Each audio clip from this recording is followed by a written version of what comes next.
Hello, everybody. It's Dave Neal, stand-up comic and host of Bachelor Nation News. We've got an update in the Bachelor Clayton Echard versus Laura Owens bombshell story.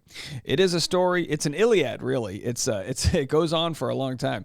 A judge files a bombshell bar complaint against Laura Owens' attorney.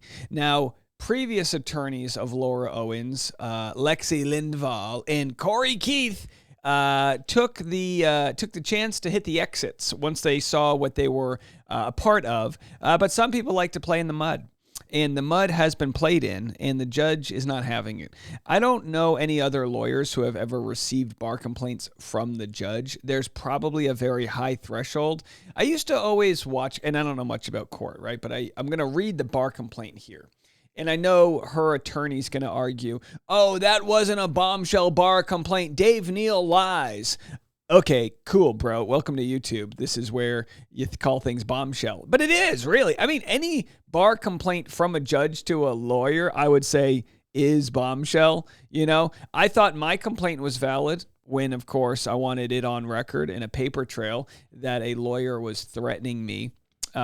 He'll say all day long he wasn't threatening, but I think if you polled about 1,000 people, about 1,000 of them would say he was threatening, unless you polled Laura Owens and or David Gingras, which is fine. It's like, look, he was trying to give me a taste of my own medicine, but I'm not the guy he thinks I am. I'm just here to cover this story. And he's a little weird, but we welcome him to the YouTube community because here on YouTube, we try to protect each other in the sense that we protect truth. We don't try to copyright strike each other. We try to elevate each other. We try to promote good channels and things like that. So I'm going to share the full bar complaint. It's not that long, but it is juicy.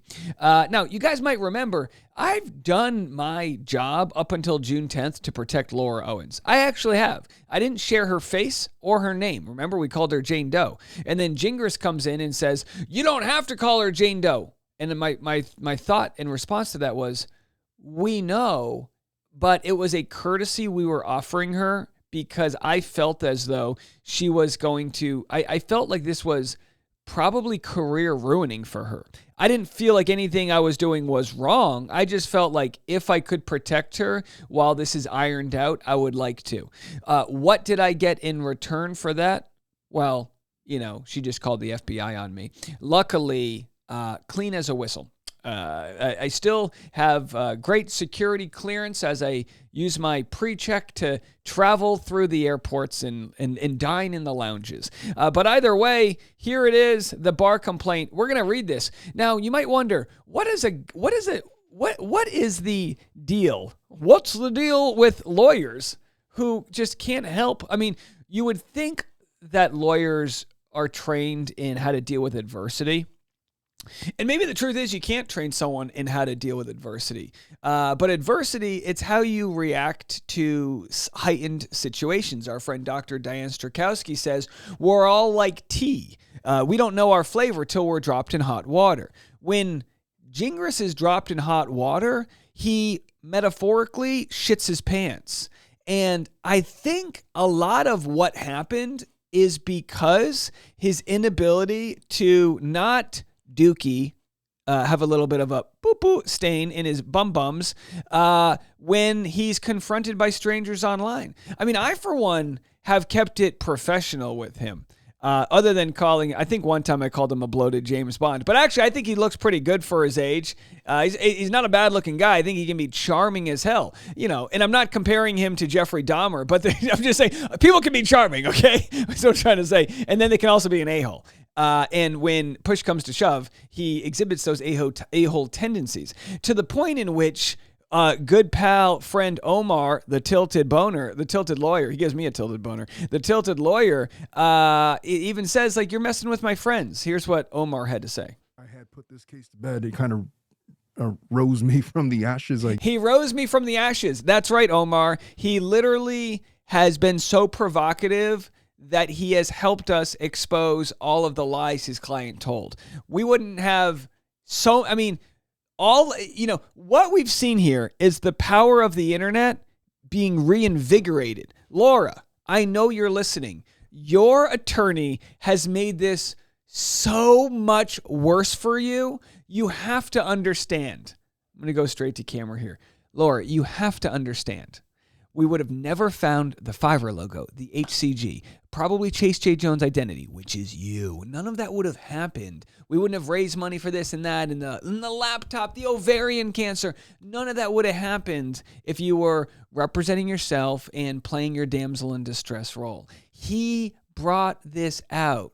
And why did he do that? So he can make a name for himself, reignite his career, so that he can have a bombshell legal precedence he sets, so he can jerk off to Rule 26. I don't know why, but just know you've been fodder for him. He doesn't care about you. You're being exploited. You think we're exploiting you? We're trying to find the truth. He's perpetuating your greatest lies in a way to just like continue to have a clown show. It's crazy to me that you don't realize this, Laura, because I've never called you dumb. Oh, maybe I have. I don't know. But I don't think you are. I think you're a lot of things, but I don't think you're dumb. And I'm telling you right now, the fact that you don't see what he's doing, which is probably why he's, to be quite honest, of all the reasons why he might not like me, I think the main one is the threat that I pose to his attachment to you by being like, hello, Laura, hello. Don't you realize the call is coming from in the house? It's a bad guy. You've been 100% exploited. And I'm not telling you to go sue him and do all these crazy things. I'm just saying in your speech that you should give, admitting to all of the fraud here, you should admit that you were also given terrible advice. And he dug down and he made this so much worse for you. We continue. I guess, to get involved. He threatened my friend Dave Neal, Megan Fox and all these others. And once again, in speaking with David, he reiterated his intention to not do those things, but then he'll jump in front of the camera, he'll jump on his keyboard, and he says he can't help it. And to that regard, holy crap, you're an asshole. All I have to say is, you gotta control yourself, man. Not everything has to be all threats and threats of litigation and lawsuits and trolling and bullshit. Trolling and bullshit. That feels like, can somebody make a song? Trolling and bullshit. That party and bullshit and trolling and bullshit. I will say that he fully acknowledges that his PR plan for Laura Owens just went to dog shit. Just completely. He's bad at it, and he knows that. He's bad at it, and he knows that. Yeah, they had this plan, right? They had this plan. They'd go to the podcast studio, record a 2-hour-long thing. Where's the audio? Where's the video? I remember the good old days. And again, I do apologize for being so snarky here. It's just like, I'm not used to being so right. You know what I mean? Listen, I'm trying. When you live with a lady here, you're always wrong. Hey, honey, why'd you do that? Well, finally here, we're just hitting nothing but green lights. But I'm kidding, ladies. But they'll find your flaws. I didn't know I had sharp toenails till I got married, but it turns out I could shank somebody with a big toe. Right? Yeah, I got a good one there. I've cut my jeans just putting my pants on. You don't invite me to a bouncy castle. You gotta leave I'm the only one who has to leave his shoes on. All right. Anyhow, what the fuck are we talking about? So anyhow, I totally lost my train of thought. So I'll just play this here. I'm losing it, but in a good way, in the best possible way. So the judge, this idea that we're all part of a cult, right? This idea. I didn't know Omar. Omar called me. Omar will tell you. I gave him the 30 minutes of exhaustion where I go, Omar, look, God bless you. Do your research, Google whatever you want, put your lawyer hat on and figure it out. I trust that it's on the right side. Now, if you're on the wrong side of the story, oh no, you don't understand. That's part of a cult. They're out to get me, this and that. I didn't say any of that. I said, Omar, go get him. I'll see you when you find your information. Literally 2 days later, Omar's like, wow, this is crazy. And every other person that's been involved. So we all understand. We all understand. Anyone who's not being paid by Laura has literally, it's never been so one-sided. There's never been, how boring does this have to be? So anyhow, let's get into the bar complaint. To whom it may concern. This is from to the State Bar of Arizona regarding David S. Gingras by Judge Julie Mata. To whom it may concern, The court date was heard on June 10th, 2024. The court was heard. The case has substantial media and social media attention. Oh, hey. I guess we're substantial now. It's still niche, but for family court, substantial. At the case's inception, both parties were not represented. Petitioner Laura Owens retained several attorneys during her litigation, but the case was ultimately tried by Mr. Gingras. Respondent Clayton Eckert was represented by Greg Woodnick. Due to the media attention and concerns expressed by petitioner, measures were taken to provide safety to all participants, freedom of the press, and transparency prior to the hearing. Petitioner's request for a court security escort from counsel's car into the courtroom while in the hearing and at the conclusion of the hearing was granted, along with measures to ensure any parties with an active order of protection or injunction against harassment were kept the appropriate distance from each other. So here's the judge saying we took all measures possible. And again, we saw that David Gingras said he had to bring the old heat, as it were, the old pew-pew, what do they call that? Hole-making device. Into his car because he was so worried for his own safety, when in fact they had a court security escort. Come on. Prior to the trial commencement, court security in Maricopa County Sheriff's Office advised the court that counsel for the petitioner called 911, that's David Gingras, from the parking lot. And by the way, we were outside reporting when this happened. I don't have the video of that right now. On tomorrow's live stream, we'll play it. Yes, we'll go live tomorrow on Friday to kind of wrap up a lot of this stuff. So stick around. Let's aim for 10 a.m. Central Time. But again, I'll let you guys know when we go live. So he called 911 from the parking lot of the Northeast facility, attempting to have Michael Maricini arrested for violation of an OOP that petitioner had renewed in California. With court security, the court is unsure why 911 would be necessary. Law enforcement was already present. This court, through security, advised the responding police officers that Michael Maricini was responding to a valid subpoena and was not to be detained prior to testimony, if at all. This court is unclear why this witness was identified and an arrest requested. The parties and some witnesses have competing OOP and IAH. While the court is unable to find this is witness tampering, given the totality of the circumstances in pretrial litigation regarding the subpoena and witness Michael Maricini, it strongly appears to be an attempt to prevent his testimony by counsel. I mean, of course it's an attempt to prevent his testimony. They literally told him, if you show up, you're going to get arrested. Imagine, you know what I mean? It's like, imagine if, Dave, if you eat that cookie, I'm going to arrest you. They're attempting to prevent me from eating that cookie. Yeah, no shit. I by the way, I wish my wife would threaten to arrest me if I ate a cookie. Maybe that would keep me out of the cookie jar. I'm a cookie monster. Oh, blah, blah, blah, blah. I love a good cookie. What's your favorite cookies? You know, Subway, they make a mean cookie, but I just found out we got a Crumble nearby. They must put crack cocaine in those Crumble cookies. I tell you what, they are good.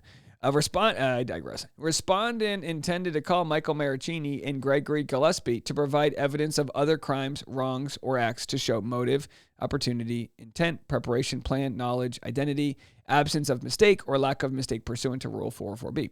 The court previously found their testimony to be relevant and admissible. Of course, their testimony was relevant. We hired a forensic investigator to crack open Mike Maricini's laptop to show clear evidence that Laura Owens fraudulently claimed she had ovarian cancer by faking being medical professionals. We also found that she used the similar photos to describe that she was getting, I guess, an ovary removed or an abortion, whatever the case may be. That same photo was used to say that Mike Maricini was her abuser. You know, wild stuff.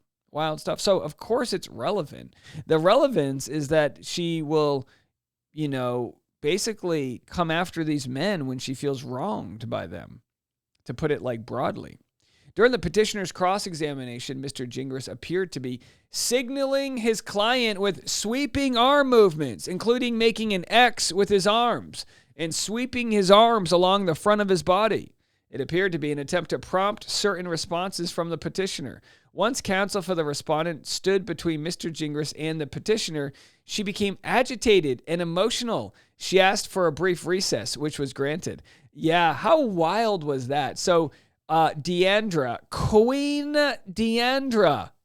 it was like, you know what? I'm going to stand in the way of Gingras, who looks like a third base coach trying to wave the runner home. Oh my gosh. And you know what? As a sort of rookie to the court world, I didn't know that a lawyer couldn't do that with someone on the stand. I mean, it makes sense why not. You're trying to get an honest answer out of someone, not have the lawyer just, pretend like they're playing charades. 2 words, shut up. 3 words, 4 words, shut the F up. Okay, anyhow, the court issued a ruling dating June 17th. It docketed June 18th. The court received an email from Mr. Gingras on June 17th demanding the following of the court. All right, so here is David Gingras' demands. Dear Judge Mata's division, I am writing to raise a potential urgent issue that has just come to my attention. In short, Ms. Owens informed me that various individuals have recently posted claims on social media which, if true, may warrant a change of judge for cause pursuant to Family Rule 6.1. Before pursuing this further, I wanted to bring this to the court's attention and request a response from Judge Mata directly to verify whether the allegations are true. In short, Ms. Owens has informed me of the following. Judge Mata's father was personally present at the trial held in this matter on Monday, June 10th. After the trial, several individuals, supporters of Mr. Eckert, claimed to have discussed the case with Judge Mata's father. By the way, both of those things, not illegal. According to these individuals, Judge Mata's father claimed the judge shared information with him about this case and made comments indicating Judge Mata intended to make adverse rulings against Ms. Owens before trial. Again, all of that seems to be misguiding what actually happened.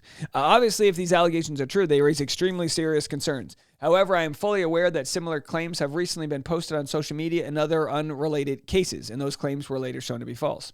In this instance, Ms. Owens has reason to believe the allegations regarding Judge Mata's father are true. She has obtained a video of at least one person making these claims, and that person claims to have directly communicated with Judge Mata's father about this matter. Again, it doesn't seem like it's a big issue. He's an American citizen. He's a person, he can come to a public trial. Before proceeding, as unusual as this may be, I am respectfully asking Judge Mata to respond directly and explain whether these allegations are true. As I mentioned in court last week, I'm currently in Europe on a family vacation. We're currently on a cruise ship, the Norwegian Getaway, anchored in France.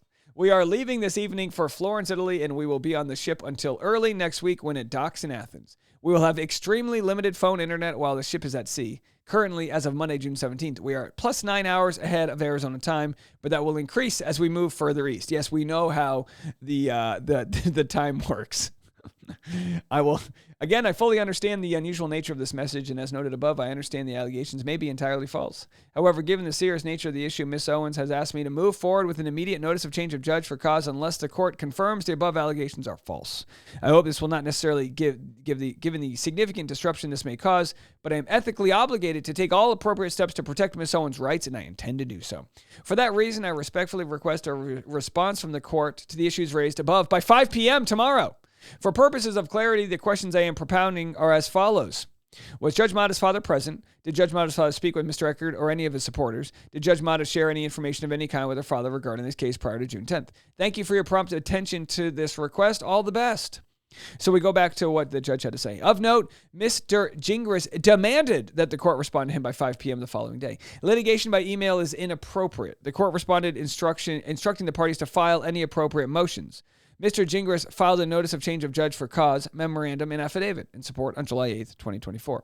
While the court takes no issue with the notice, Mr. Gingras was unprofessional and inappropriately disparaging within his pleading. For example, this is what he said. This shameful conduct not only violated Laura's rights, it raises serious questions regarding Judge Mata's fitness as a judge of the Superior Court. Any reasonable objective observer in Laura's position would be justified in wondering, was my case fairly decided based on the evidence, or was Judge Mata simply trying to impress her father? Look at me, Daddy. I am a real judge now. Just watch me destroy a young woman's life because the other party was on The Bachelor. Hee hee. Good God. I have attached a copy of the pertinent hearing minutes, entry, and motion for your review. I am available to discuss further if you deem it warranted. Sincerely, Honorable Judge Julie Mata. Wild stuff, right? Yeah. I mean, I don't even know what to describe it. Misogynistic? It seems misogynistic to describe what David Gingras is saying here. That the judge is not qualified because she's trying to impress her daddy. I mean, we live in a crazy world now where people say crazy things, With that said, even I was surprised that out of David Gingras' fingers, he typed, "Look at me, Daddy. I'm a real judge now. Just watch me." What the flying F? It's crazy. Now, what could happen here? I guess the bar could suspend his license, in which case I don't know how the hell he's going to go forward with his appeal, which, to be quite honest, I do want them to go forward with their appeal. Part of me wonders, it's like, and again, he wouldn't do this because it's like complete self-sabotage, but it's like a real conspiracy would be like, is he trying to get his license taken away? You know what I mean? Is he trying to get his license taken away so that she can say, hey, I didn't get a fair trial and my lawyer got disbarred and whatever? That'd be insane. I think it's a case of a guy who can't help but scratch the itch. You know what I mean? He just can't help but be a wolf. Like, that's what he is. He is a wolf. And no amount of trying to domesticate this animal has led to him being anything other than his true self. And hey, at the least you can say, well, at least we can respect the fact that he's not hiding his true colors. But, in a world where people get away with saying a lot of crazy things, I have to say there has been a breath of fresh air to see consequences of actions. You know what I mean? It's like, look, say what you want as a human with your First Amendment rights, but, there is an obligation to hold yourself to a standard when you are a lawyer. And that's how the law is supposed to work. A fair trial. Not calling the cops because your client doesn't want somebody to be with. My client's scared. All of that hogwash is complete baloney. So what's he doing now? He's waving his weapon around on his YouTube channel. He's admitting privately that he's been such a disaster. So he seems to like, this is what happened when he was emailing me privately. He was willing to say at the time, like, look, maybe Laura is the bad person. What do I know? He was willing to kind of like be reasonable privately, and then publicly you see that ego take over, where he feels the need to threaten, to bash, scumbag, read your obituaries. At what point did he think this would work? Like, it's almost as if he's just not prepared for how internet works. And on a one-to-one level, maybe he'd scare the bejeebas out of somebody. But in a world where we have truth, kindness, rational people observing, they know who's on the right side. And because of that, there are no fears. So if you want to support our channel, you can go to Patreon at patreon.com/Dave Neal. The other way, if you want to freely support us, is our twice-a-day podcast, The Rush Hour with Dave Neal. Just scan that QR code with the camera on your phone or type in Rush Hour with Dave Neal. Tomorrow we'll have a live stream. We'll continue to cover more Friday live streams as we kind of have a lot to get to in a bunch of different angles. So we'll see you then, and we will follow this thing to the finish line, even if some people's law licenses don't make it that far. All right, we'll talk to you later. Bye, guys.